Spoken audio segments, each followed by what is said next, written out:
शेतकरी कर्जमाफी 2026 अंतर्गत एकीकडे शेतकऱ्यांच्या बँक खात्यावरती पैसे अर्थातच कर्जमाफीची त्यांची जी रक्कम आहे ती रक्कम जमा होत आहे, तर दुसरीकडे राज्यातील 94,000 शेतकऱ्यांना त्या ठिकाणी कर्जमाफीच्या लाभापासून आता अपात्र ठेवण्यात आलेला आहे। म्हणजेच की 56 लाख शेतकऱ्यांची जी यादी होती त्यातील जवळपास 1 लाखांच्या आसपास शेतकरी आता यामध्ये अपात्र झाले आहेत। मग नक्की कोणते शेतकरी या कर्जमाफीच्या लाभापासून वंचित राहणार आहेत, त्यासोबतच ही कर्जमाफी नक्की कोणकोणत्या शेतकऱ्यांसाठी लागू आहे लक्षात घ्या शेतकरी मित्रांनो। साधारणपणे 11 लाख शेतकऱ्यांच्या बँक खात्यावरती कर्जमाफीची रक्कम जमा झाली आहे। त्यासोबतच उर्वरित देखील शेतकऱ्यांना ही कर्जमाफीची रक्कम त्यांच्या बँक खात्यावरती ई-केवायसी केल्याबरोबर जमा होत आहे आणि येत्या काही दिवसांमध्ये शेतकरी कर्जमाफी 2026 अंतर्गत पुढची यादी देखील येणार आहे। परंतु या पुढच्या यादीमध्ये देखील या शेतकऱ्यांची नावे नसणार आहेत जे शेतकरी आशा लावून बसले होते की त्यांना देखील या कर्जमाफीचा लाभ मिळणार आहे। आणि म्हणूनच या कर्जमाफीच्या सर्व सविस्तर माहिती आपण जाणून घेत आहोत। यामध्ये आता या अपात्र शेतकऱ्यांच्या यादीबाबत आणि त्यासोबतच कर्जमाफीमध्ये नक्की कोणते शेतकरी आणि कधीपासून लाभ घेतलेले शेतकरी पात्र असणार आहेत याबाबतची सविस्तर माहिती जाणून घेण्याचा प्रयत्न करणार आहोत। त्यामुळे आपल्या चॅनलला सबस्क्राइब करून पेजला फॉलो करून व्हिडिओ शेवटपर्यंत पाहायला विसरू नका, जेणेकरून योजनेसंदर्भातील पुढीलही सर्व अपडेट तुमच्यापर्यंत सर्वात आधी आणि सर्वात योग्य पद्धतीने पोहोचवण्याचे काम आपण आपल्या पेज आणि चॅनलच्या माध्यमातून शेतकरी मित्रांनो करत आहोत। तर सर्वात आधी सुरुवातीला 94,000 शेतकरी कोणते अपात्र झाले ते आपण पाहूया। तर यामध्ये बघा, प्राप्ती कर भरणारे 94,000 शेतकरी कर्जमाफीसाठी अपात्र।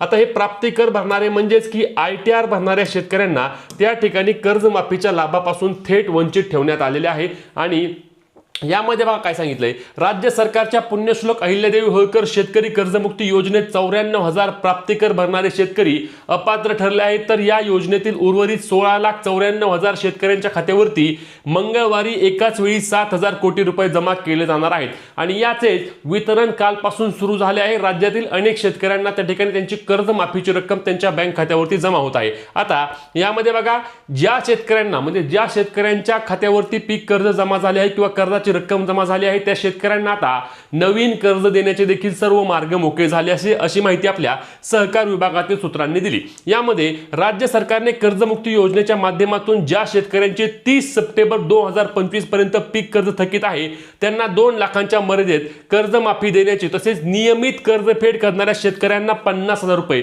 अनेक शेतकऱ्यांचा हा एक विषय आहे की नक्की आम्हाला अनुदान किती मिळणार, तर लक्षात घ्या शेतकरी मित्रांनो, कुठल्याही अफवांवर विश्वास ठेवू नका। अद्याप तरी या ठिकाणी जे शेतकरी रेग्युलर कर्ज भरतायत त्यांना केवळ 50,000 रुपये अनुदानच आहे।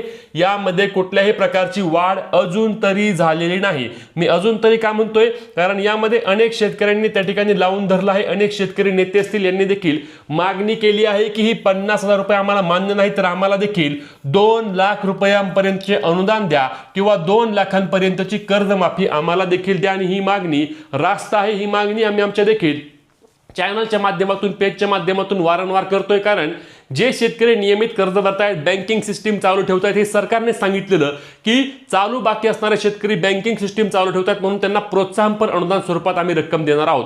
मग हे प्रोत्साहनपर अनुदान 50,000 रुपये, कर्जमाफी 2 लाखाची आणि अनुदान 50,000 रुपये, हा नक्कीच रेग्युलर शेतकऱ्यांवर मोठा अन्याय आहे, लक्षात घ्या।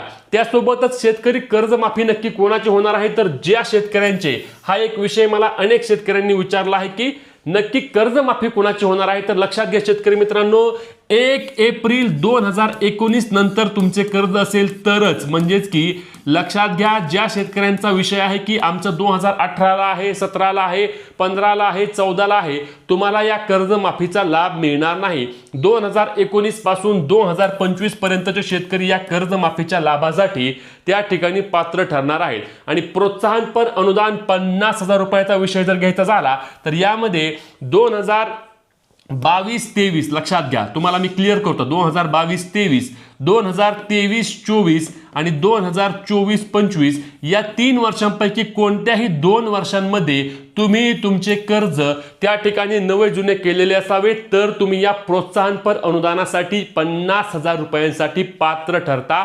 2 लाख रुपये नाही. हा मुद्दा मी पुन्हा एकदा क्लिअर करतोय, कारण अजूनही अनेक शेतकऱ्यांचा हा संभ्रम झालेला आहे. मी पाहतोय की अनेक शेतकरी आम्हाला संपर्क करतायत आणि म्हणतायत की आमचे 2 लाख अनुदान कधी जमा होणार. तर अनुदान 2 लाख रुपये नाही, तर अनुदान 50,000 रुपयाच्या स्वरूपामध्ये शेतकऱ्यांच्या खात्यावरती जमा होणार आहे. आता याबाबतची एक तुम्हाला माहिती देतो. शेतकरी मित्रांनो, 2017 साली आपले मुख्यमंत्री त्या ठिकाणी फडणवीस साहेब असताना एक कर्जमाफी झाली, तेव्हा प्रोत्साहनपर अनुदान स्वरूपात शेतकऱ्यांना 25,000 रुपये दिले गेले. किती दिले गेले? 25,000 रुपये. आणि तेव्हा 1.5 लाखांपर्यंतची कर्जमाफी झाली. लक्षात घ्या. एक तुम्हाला क्लिअर एक मुद्दा सांगतो.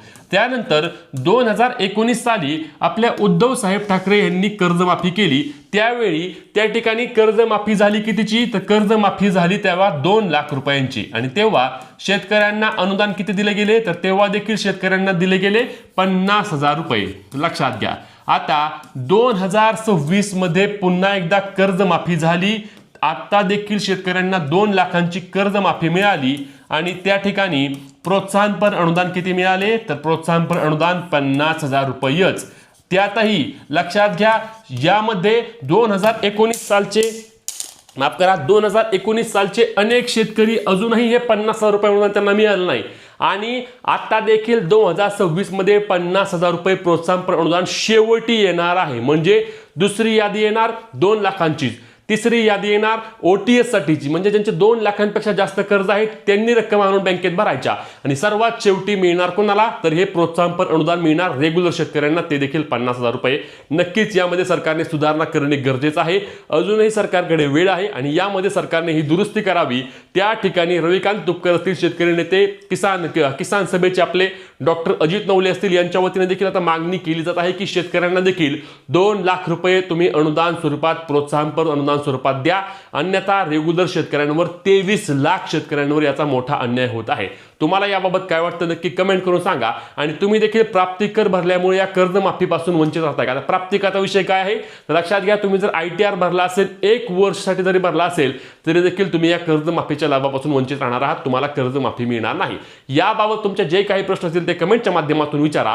ही व्हिडिओ जास्तीत जास्त शेतकरी मित्रांना शेअर करून पुढील सर्व महत्त्वाच्या अपडेटसाठी आपल्या पेजला फॉलो, चॅनलला सबस्क्राईब करायला विसरू नका. भेटूया पुढच्या व्हिडिओत. तोपर्यंत जय महाराष्ट्र.